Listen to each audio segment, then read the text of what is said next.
자, 이제 아내들에 대한 이야기를 생각해 보도록 하겠습니다.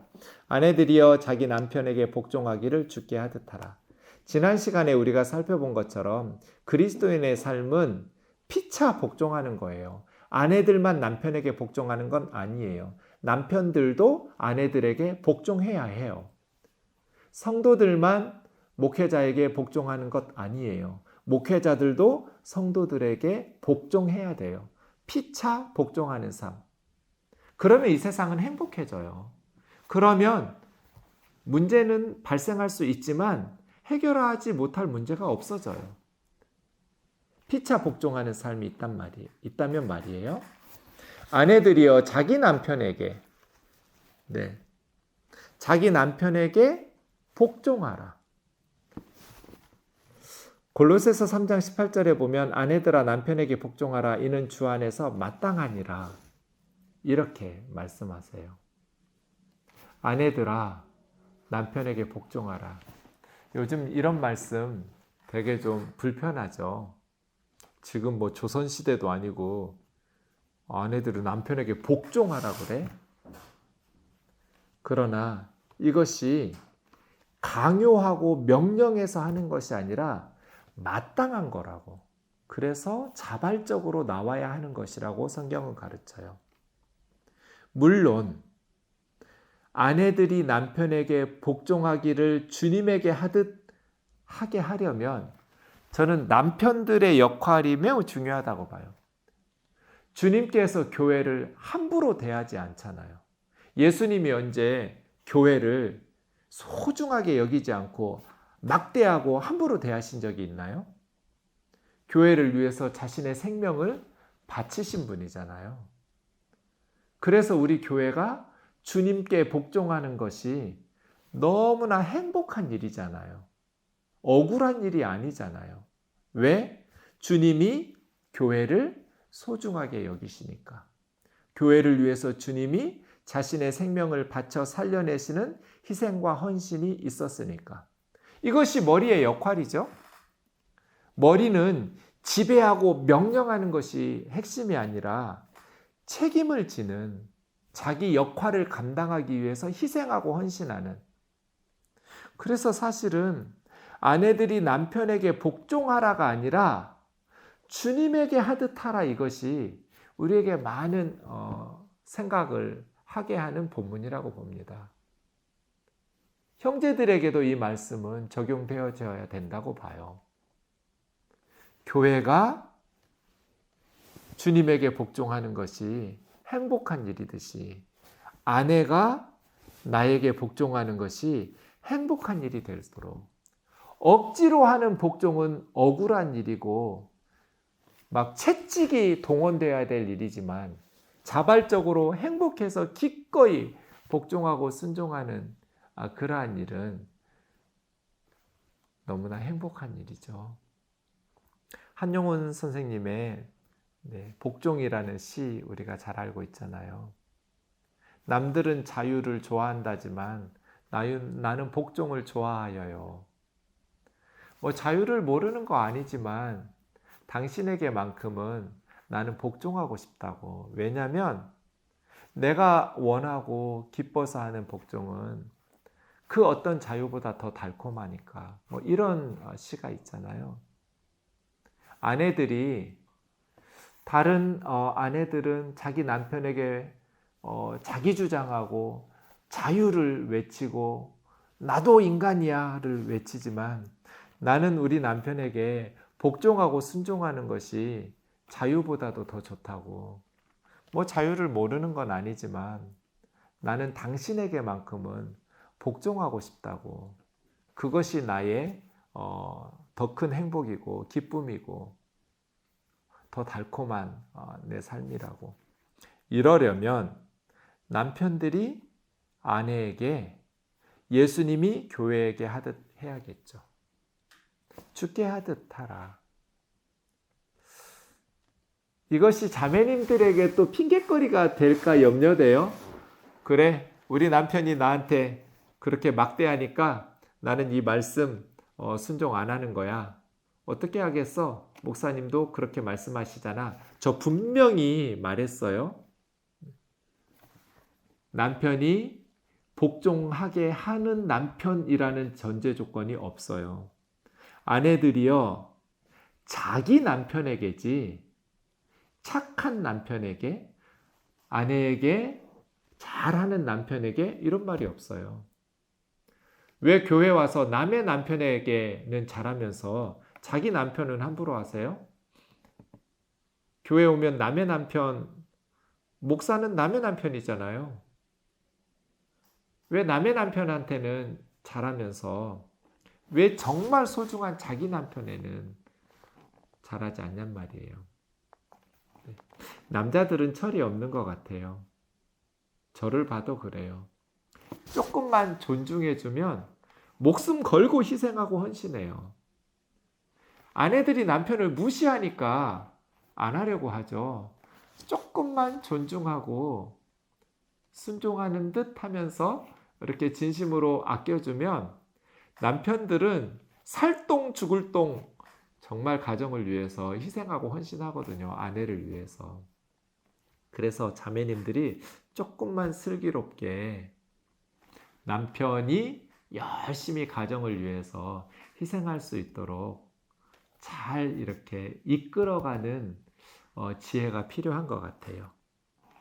23절 남편이 아내의 머리됨이 그리스도께서 교회의 머리됨과 같으니 저는 이미 다 설명했다고 봅니다. 이것은 아내는 남편의 소유물이라는 의미가 아닙니다. 남편의 역할을 이야기하는 것이지 머리가 더 높고 몸이 천하다 그런 신분의 계급을 이야기하는 것도 아닙니다. 남편의 역할이 머리처럼 그리스도께서 교회의 머리됨과 같이 머리이신 그리스도께서 몸인 교회를 위해서 공급하고 돌보고 희생하고 헌신하잖아요. 그죠? 교회를 위해서 자신을 내어주면서 교회를 살려내고 영적인 공급을 또 생명을 머리 대신 그리스도께서 교회에게 하는 것처럼 남편들도 가정과 아내를 부요하게 만들어줘야죠. 그리스도께서 교회를 부요하게 하신 것처럼이죠. 그런 의미로 거듭 말씀드리지만 이것은 명령하고 지배하고 다스리라는 게 아니에요. 그건 피차 복종이 아니잖아요.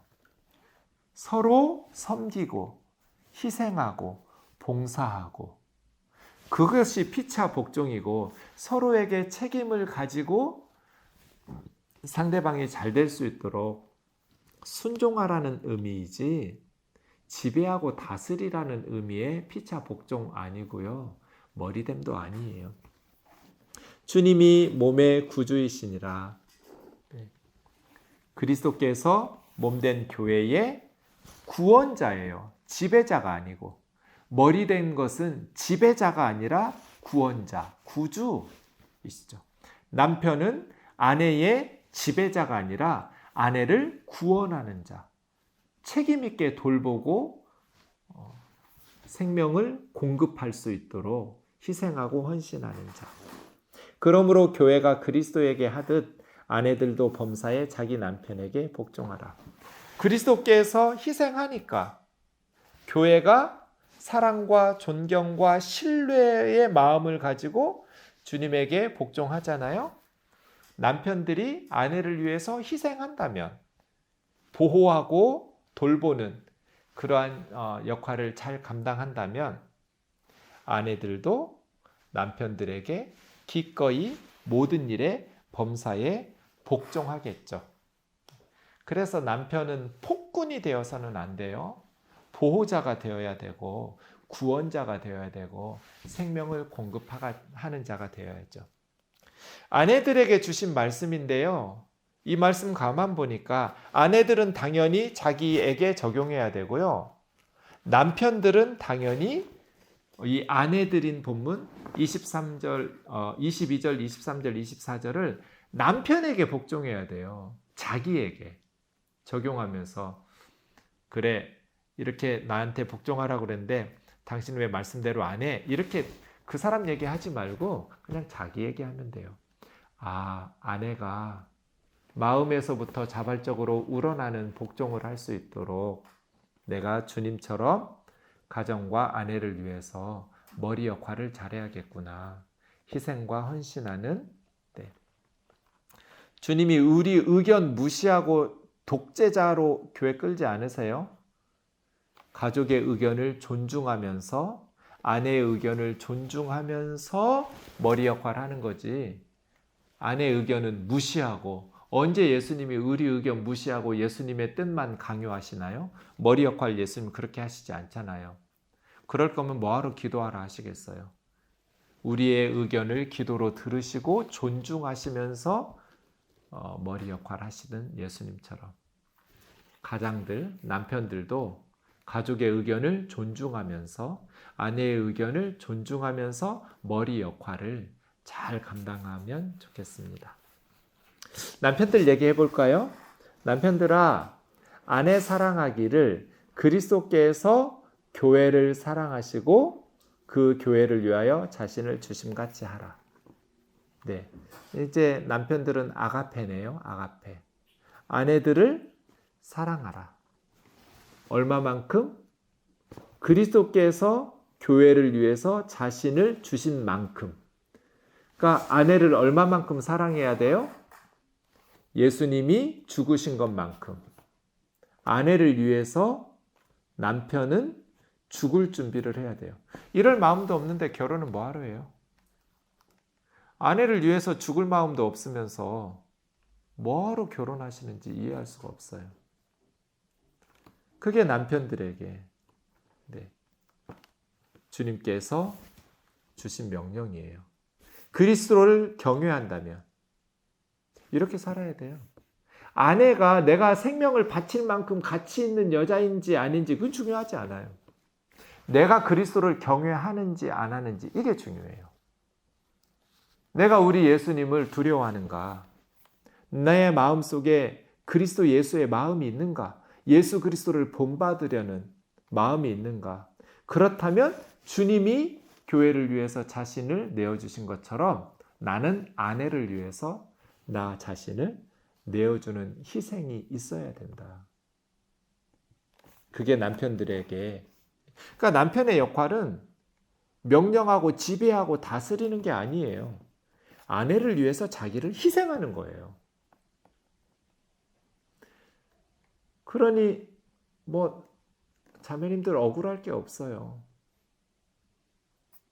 그리스도를 경외함으로 피차에 복종하는 삶이죠.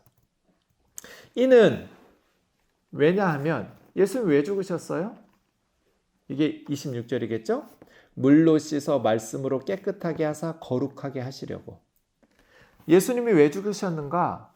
교회인 우리가 거룩하고 흠이 없도록 만드시기 위해서 영광스러운 교회의 모습으로 세우시려고 주님이 죽으신 거잖아요. 그럼 남편들도 왜 희생하고 헌신하고 죽으라고 말하는가? 아내를 거룩하게 만들도록. 나의 희생과 섬김으로 아내가 영광스러운 사람, 거룩한 사람, 말씀으로 깨끗하게 씻어서 거룩하게 흠없는 신부의 모습으로 세우시려고 예수님이 희생한 것처럼 나의 희생을 통해서 아내가 흠이 없는 신부가 되는 그런 거룩한 그리스도인으로 변화되도록 만들라는 거예요. 결혼하기 전보다 여러분 만나서 살고 있기 때문에 아내들이 더 거룩해졌나요? 더 영광스러운, 더 빛나는 삶을 살아가고 있나요? 그렇다면 남편 역할 잘한 거고요. 결혼 전에는 굉장히 순수하고 밝고 행복하게 참 빛나는 여인이었는데 나 만나서 결혼하면서 살더니 정말 찌들어가지고 얼굴도 어두워지고 가슴도 피멍이 들고 이렇게 살아가고 있다면 우리가 회개해야겠죠? 네. 그리스도가 왜 죽으시는가? 교회, 그리스도의 신부인 교회가 영광스럽고 거룩하게 되게 하시려고. 예수님 자신을 위해서 죽은 거 아니죠? 교회를 흠없게, 깨끗하게, 거룩하게. 남편들을 통해서 아내가 깨끗하고 흠없고 거룩해지고 있는가?